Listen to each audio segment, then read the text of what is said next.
Et salut tout le monde, c'est Cats Commander, j'espère que vous allez bien. On se retrouve aujourd'hui pour la première vidéo dans le thème de l'automobile sur cette chaîne. J'espère que la vidéo va vous plaire. De toute façon, elle va être assez courte, je pense. Il n'y a pas grand chose à vous montrer. Donc aujourd'hui, je vais vous présenter ma première voiture. C'est ma première voiture, ça fait 1 an et demi que je la possède. C'est une voiture, ma foi, très sympa, surtout quand on est jeune permis comme je le suis. Donc ça fait plus d'1 an et demi que j'ai mon permis déjà, bientôt 2 ans. Et ça fait 1 an et demi que j'ai cette voiture. Et donc on va commencer par la présentation extérieure avant la présentation intérieure. Donc il s'agit d'une Fiat Punto 3 de 2014.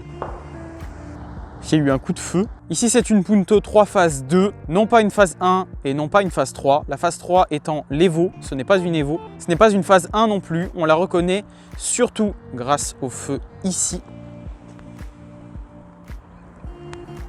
qui sont des feux diurnes qui s'allume tout seul automatiquement et tout le temps, mais aussi grâce au feu à LED ici, qui monte jusqu'en haut du phare, alors que sur la Punto 3 phase 1, il n'y a que des ampoules. La Punto 3 Evo, donc la phase 3, se reconnaît surtout grâce à son avant et son arrière. Cette voiture n'est pas équipée des anti-brouillard. C'est un peu dommage parce que ça rendait la voiture un peu plus jolie, je trouve.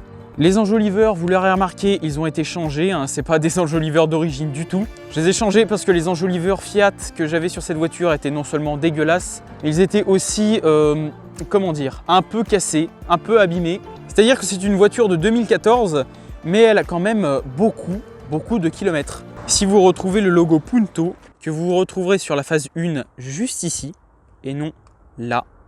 Sur la phase 3, donc l'Evo, vous remarquerez le Evo juste ici. Évidemment, le stickers pour ajouter des chevaux à la voiture, évidemment. Non. Vous remarquerez sympathiquement qu'il manque un enjoliveur ici. Et oui, on est jeune permis, on ne l'est pas, évidemment. Alors, je fais une petite vanne, mais en réalité, il y avait une ambulance de l'autre côté de la route. Et du coup, je ne l'avais pas vu arriver. Je me suis poussé un peu trop et j'ai heurté le trottoir. Donc, l'enjoliveur s'est barré, tout simplement. Je trouve que ces enjoliveurs, en tout cas, ma foi, rendent la voiture un peu plus sympa que ce qu'elle est d'origine.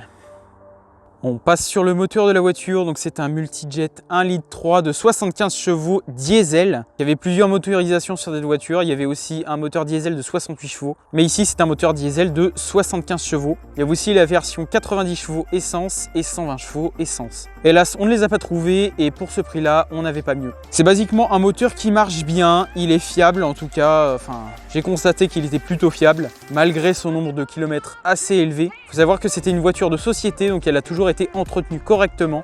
On a eu de très nombreux problèmes de batterie, mais aucun problème de moteur pour l'instant. Ça fait 1 an et demi que je l'ai et honnêtement, elle roule très bien. Même si 75 chevaux, ça ne permet pas de doubler à fond sur l'autoroute, c'est clair. Pour une voiture de jeune permis, honnêtement, ça va très bien. Avant tout, je ne l'avais pas dit, mais c'est une 2 portes, donc c'est un coupé. On peut retrouver la Punto sous forme de 4 portes, de voiture 4 portes, mais ici, c'est une 2 portes et ça suffit largement. Ici, donc, vous avez du tissu noir, du plastique, évidemment, c'est une Punto, ce n'est pas une Bentley. La poignée de porte que je trouve franchement très jolie, avec une petite enceinte ici, donc il y a 6 enceintes dans cette voiture, c'est très peu, mais c'est comme ça dans la plupart des voitures maintenant. Ici une autre enceinte, donc c'est les enceintes principales qu'on peut retrouver de l'autre côté aussi. Alors celle-ci ne marche plus, voilà, donc j'ai eu un énorme problème de batterie sur cette voiture. Et quand il a été réparé, l'enceinte ne marchait plus. Et c'est dommage parce que c'est celle qui est côté conducteur et c'est celle qui fonctionne le mieux dans mes oreilles évidemment. Et elle marche plus, c'est dommage. Hop, on s'assoit. Alors vous m'excuserez, sur mon téléphone je n'ai pas le grand angle. Donc ici vous avez basiquement les réglages des feux, donc ici les feux de brouillard qui n'y sont pas. La position des feux, ici vous avez le menu avec toutes les options qu'on peut retrouver sur le tableau de bord juste à côté. Et ici les boutons pour y accéder. Ici vous avez les compteurs sympathiques jusqu'à 230 alors que ce n'est qu'un diesel de 75 chevaux. Donc impossible d'aller à 230 avec cette voiture. Comme vous le voyez, il y a plus de 207 000 km, c'est énorme. J'espère qu'elle tiendra le coup au moins 3 ans. Ici vous avez le poste de radio tout simplement. Ici le mode City pour pouvoir tourner mieux. L'autoclose, tout le bordel de la radio. Et ici le système de climatisation et de chauffage. Pour retrouver les commandes au volant, ici pour se mute, ici pour arrêter la musique, ici pour augmenter le volume, ici pour changer de radio et pour décrocher le téléphone. Ici vous avez quelque chose de spécial, donc c'est un porte-téléphone comme vous l'avez vu, mais ce n'est pas n'importe quel porte-téléphone, c'est un porte-téléphone Fiat. Waouh! Alors quand vous l'enlevez, tout simplement, alors si j'y arrive, voilà. Eh bien, il y a une prise spéciale pour ce porte-téléphone et il est fourni par Fiat, tout simplement. Alors, je vais couper le contact. Il est fourni par Fiat, donc tout simplement, ça c'est une option. Et oui, c'est une option dans les Punto et dans les petites fourgonnettes, alors je sais plus comment ça s'appelle de chez Fiat.